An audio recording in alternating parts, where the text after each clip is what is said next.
If I was to ask you to name the most important boat in the history of Bristol, I wonder what you'd say. Well, Great Britain would probably get most votes, steadily pulling in the tourists. Or how about the old pleasure steamers that taking us down the river to the real sea, or taking us upriver to Bees's tea gardens and tea and buns? I don't honestly think that my choice will get a lot of votes, because glamorous she is not. And that's not surprising, really, because for 30 years nearly now, tied in, tied out, rarely missing a day, she's been bringing back to Bristol the so-called golden cargo, the stuff on which the very fabric of the West Country is founded, simple sand and gravel. And that's why, to my mind, the most important boat in the history of Bristol is the Harry Brown.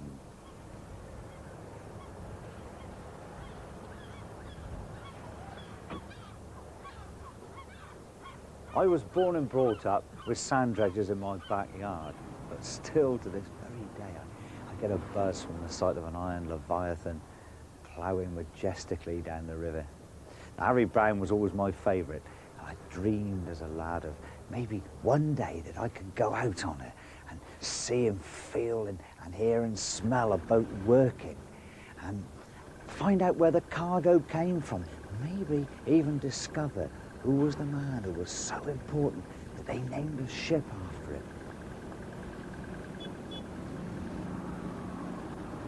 Well, my boyhood dream has come true.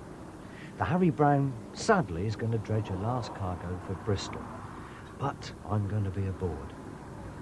Before we leave, I want to find out something about Harry Brown, the man, and the famous Brown family who, for the best part of a century, operated tugs, barges, salvage vessels, colliers, oilers and dredgers, all those unlovely but absolutely vital workhorses of any seaport.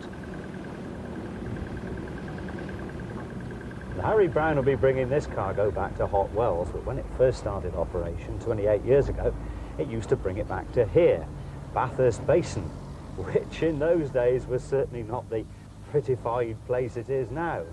Who would know that better than harbour historian, photograph collector, and ex-Brown's employee, Peter Hodge. Now, what was it like when you were coming in here working, Peter? Well, it was certainly different then, Fred. We never had this pretty bridge.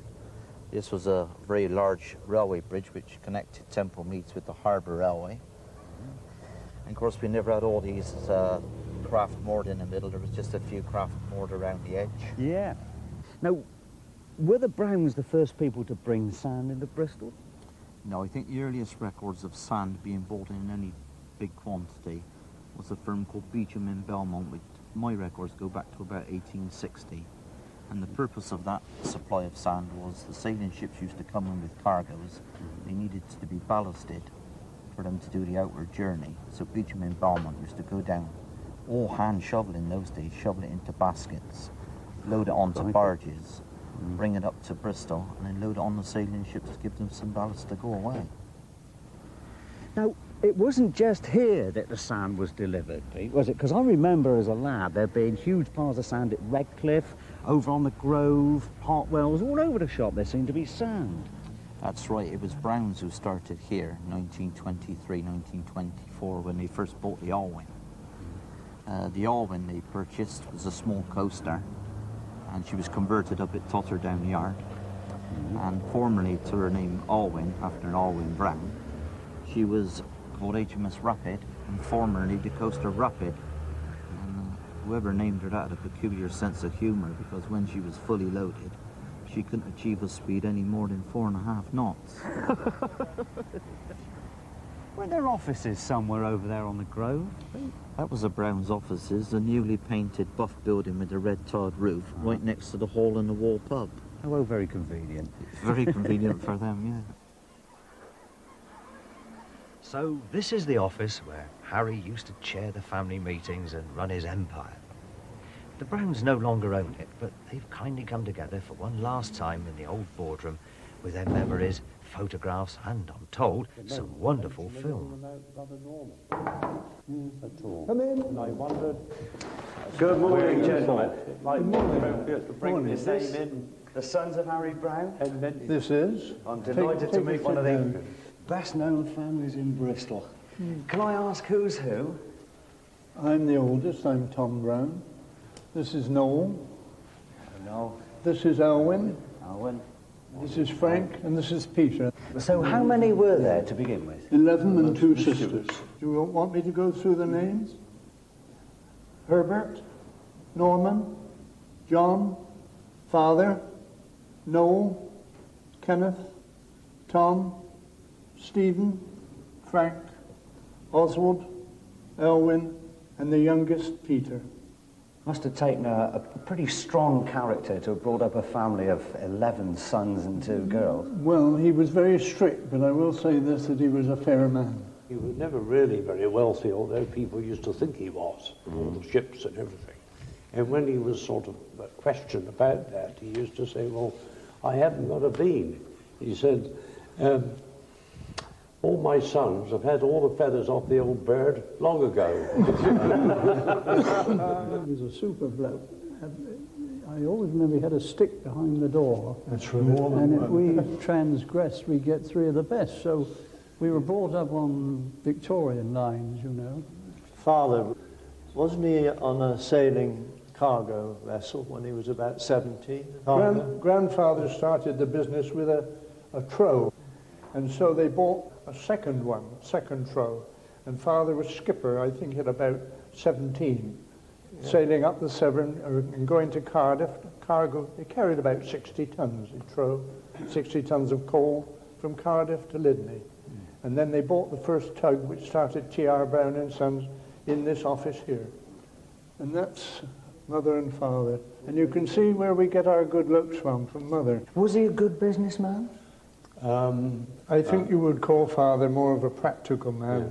Uncle Ernie and Uncle Ted were the other 2 brothers in it. I think Ernie Brown was more of the business, if I'm right in saying that. But Father was a practical man, and he was a terrific athlete on all the salvage work and barging that they did. Obviously, with a family with 11 children, you immediately say, oh, they must have run a football team. And in fact, your family did. And this is where your family touches my family very slightly in one day, because we've got a programme, haven't we, of a football match. Yeah. And it's all the Brown family.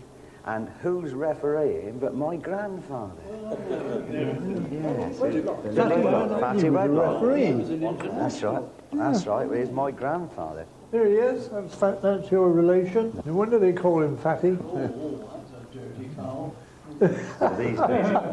And it collected £100 for the Lord Mayor's Christmas Fund at that time. And I think it was just under £100, and my father made it up to around 100. Yes, it's his father again. That's bad. There he is. Remember that hat? Yeah. Lovely to see history like this, isn't it? He saved several lives in the docks. He could see an accident going to happen on the dock before it happened. Yeah, in colour, look at that. Yeah. Steep home being built. Yeah, 1948, did you say? 49? He's lost on the Tusker Rock, yeah. Because at certain states of the tide, you could go over the top of the Tusker Rock. Really? The skipper misjudged it. The tide saved. Oh, there she is. They were all saved, all the crew. Yes. The boat was completely lost. What a shock to the system, that. There's Father again, smiling. That's him, that's Father. Yes. Who's that? Noel! A bit fat in the face there. Norman and Noel. You're running there, Noel. I wish you could do that now, don't you? Yeah. Oh. That's the Harry Browning. That's it, that was the best boat, so they say. The best money maker, wasn't it? Harry Brown. Yeah. But it cost more than any of the others. It was the best, beautifully constructed, wasn't it? It was the nicest.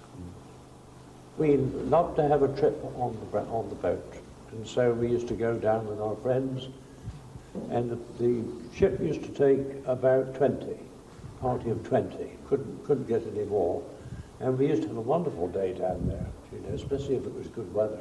Oh, There they are, getting down into the hold. Who's that? I could recognise one of the ladies. I There's can't. some ladies there. Is this the pornographic film you were after, St. Peter? That looked like Elwyn there. No, certainly won't be. Not with all those girls. So I learned about Harry as a father and a businessman. But what was he like with his workers? Well, board meetings always ended in the pub next door, so not wanting to break with a fine old tradition, we continued our discussion there. If it hadn't been for my father, Harry Brown, none of his sons would be as comfortably off as they are today. I've got this framed certificate here, gentlemen, which was done by the workers. It says, in token of our esteem in regard to Harry Brown. Now, obviously, he must have been a very popular man with his staff. Did this sort of go through the company? Yes, it did, mainly because my father would never ask any member of his staff to do anything he wouldn't do himself. And if there was anything dangerous to be done, particularly on the salvage line, Father always did it himself. The staff were so well knit together as a family that they became part of us. And I think during these strike problems, really we were very blessed and very lucky to have them with us to see ourselves safely through those difficult days, which, as they know, they did happen in 1926 and in 1930 when they had depression years. The firm were very, very fortunate to have a jolly good staff, kept us together. Yeah, I think the strength of the company is the strength of the people who work for them. The Harry Brown was built in Bristol by Charles Hill in 1962, 7 years after Harry died. In 1986, the family sold out, lock, stock and anchor, to ARC, who were in turn bought out by the Hanson Trust. But the Harry Brown just carried on doing what she'd always done.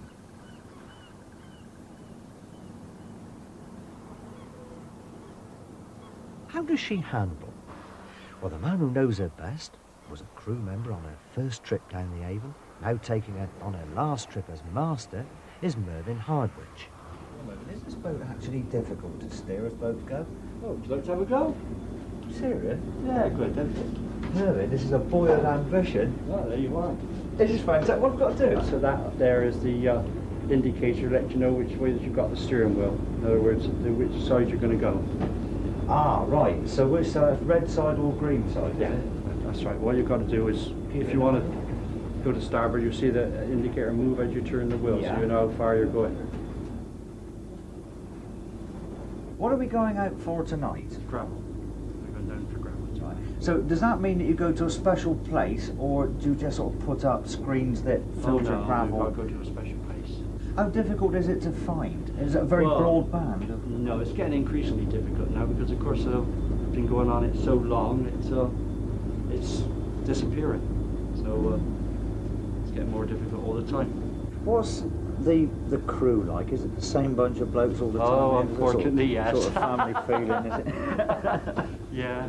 Oh no, good crew. Not bad crew at all. Should Actually. we send them out while we talk about it? Yeah. Not bad crew. How long's this crew been together? Well, I think the youngest one on this crew, he's been here 14 years.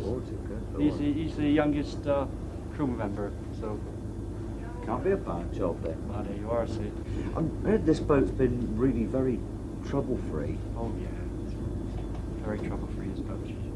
Virtually count on your fingers the time she stops in a year. And how many days a week is that? If you let her go back to the island, otherwise you might stop now.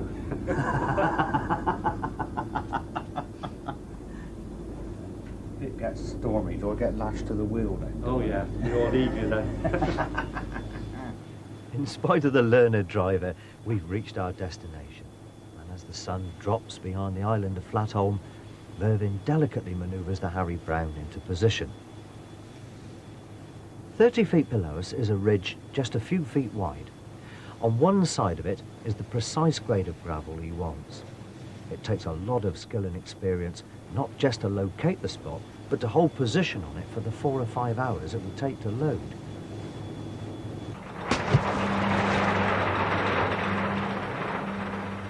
Once the anchor's down, the pipe can be lowered. Like a giant vacuum cleaner, it will suck up thousands of tons of water, sand and rock from the seabed and cascade it through the graders into the hold.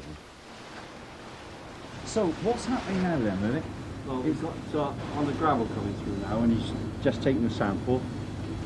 And yeah, that's good gravel.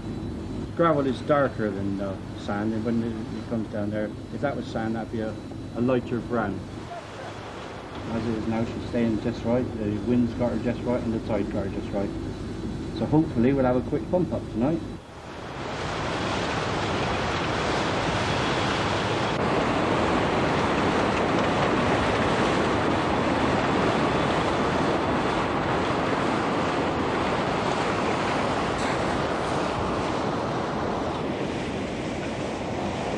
How long do you have to keep testing that then? Oh, about every 20 minutes or something like that. Depends how if you're pumping it. That's gravel, eh? That's gravel.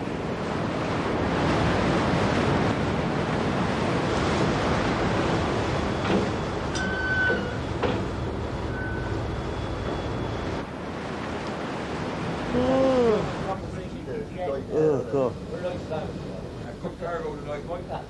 What's it like working for ARC relative to Browns, the family concern? Well, I don't think there's really a lot of difference other than with Browns, they were the Browns and I was Michael Sharp. And with ARC, they're ARC and I'm clock number 203. The job hasn't changed, but just the office, head office is Southampton now instead of Bristol. What is the best thing about it? The pay, the job, the mates? The mates, the pays. Well, it is not all that good for the amount of hours you put in, you know, it's long hours, non-social hours as well. You tend to have breakfast when you should be having dinner and see when when you should be having breakfast. The one thing that comes across that everybody says is that it's a good bunch of blokes to work with. How important is it to have a reliable crew here? I mean, if anybody wasn't working properly, would there be sort of real danger in the job? I don't say to be absolute danger, but if each one doesn't pull her weight, it falls on the other one to do it. And just makes life harder, more difficult. When you've got a crowd that have worked together for the amount of years we have, you don't look to see what the other man's doing, you know what he's doing. Just one thing I'd like to ask, if when the boat finished its work, they gave it to you, what would you do with it? Flog it for scrap. I would think T.R. Brown should buy her back, or the Browns family, and put them in the bottom of their garden and pay homage to her the money she's made up. It is the last Bristol-built Bristol working ship. I mean, you know, it was built in Charles Hill's yard. It was built in Charlie Hill's yard, and it does work for Bristol. I mean, once this is gone, that's it. But you're the blokes who work on it. Now, do you see it in any kind of romantic way? Or would you, in all honesty, flog it for a scrap and divvy it up between you? I don't know. You work at a studio. Do you see your studio as romantic? It's a place of work. Yeah. That's all it is, a place of work. We get another one, and we just carry on with that one. Now, I heard there was a model made of this ship, but have you seen it? We've seen it. It was in the office. Kept in a glass case. Kept in a glass case in the office. I mean, with the models of all their other ships. Ship models, I discovered, are often made before the real thing is completed to give the customer an idea of how she might look. This one is a big new state-of-the-art treasure being built for a London company. The man whose meticulous and loving skill is going into this commission is Bert Turner of Taunton, the very same man who made the model of the Harry Brown 30 years ago. Was the Harry Brown a difficult one to do? Not really. I've got interest in all models, and the Harry Brown was just another ship. And as they progressed at the yard, I'd go up every Saturday morning to see what they'd done in the week and get the up-to-date drawings on it, and we'd progress right up till the finish. Can I ask you how much you were paid for that one? I was paid for that one. I looked it up last week. I was paid £196 for that model. Financial doesn't mean a thing to me. I build them because I like building models, and that's it. And this is the model that Bert Turner built. I'm very glad to see it here. It's in Bristol Museum. I'm surprised because we thought it was going to go to auction. In fact, it even appeared in a catalogue, but it was withdrawn at the very last moment. Why was it withdrawn? Well, somebody will be able to tell me that. Is Paul Elkin, who's curator of the Industrial Museum. What's the story, Paul? Well, it was a bit of a surprise to me, Fred, because we only got to know about the auction a few days beforehand. But we were able to get into contact with the Brown family, who were selling the model, sadly, and they very generously agreed to withdraw the model from auction, and that's given the museum some breathing space in which to raise the funds so we'll be able to purchase the model. My feeling as a historian is that it's important to have vessels of the type and size of the Harry Brown operating on a regular basis through into the city docks for as long as it's financially and operationally reasonable to do so, because it's what the docks were there to do, and once you have no commercial seagoing ships, Bristol, I think, has lost some of its soul.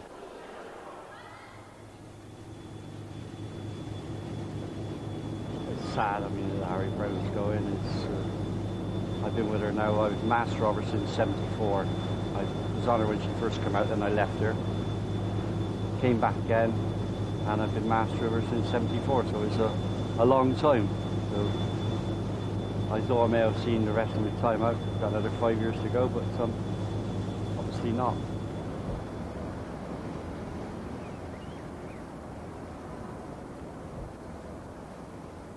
To us, it's a tool. You know, you don't get sentimental over boats. We've got 2 new ones recently built. It'll change from the point of fact that at the moment when we finish work we go home every day.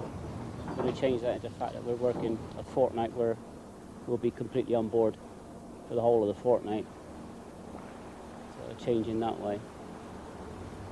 No, it's not too sort of ecstatic about it, but it's a changing job. We've got a change in every job.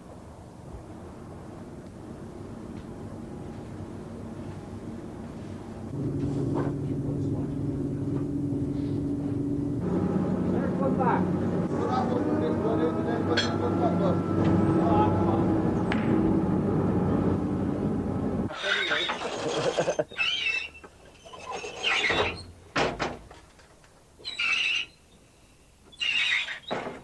And so, the Harry Brown is finally gone. On the 28th of September 1990, she slipped out of Bristol without sentiment or ceremony for the last time, to a new owner and an uncertain future. And what of the men who worked on her?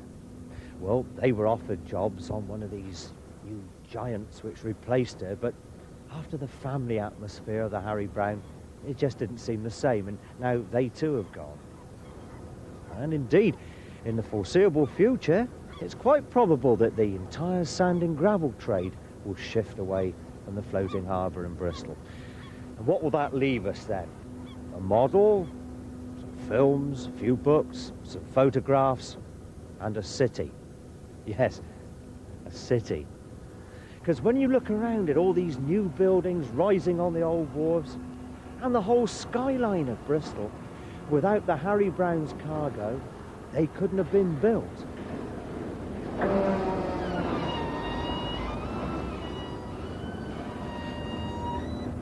Now, isn't that an epitaph for a man and a boat?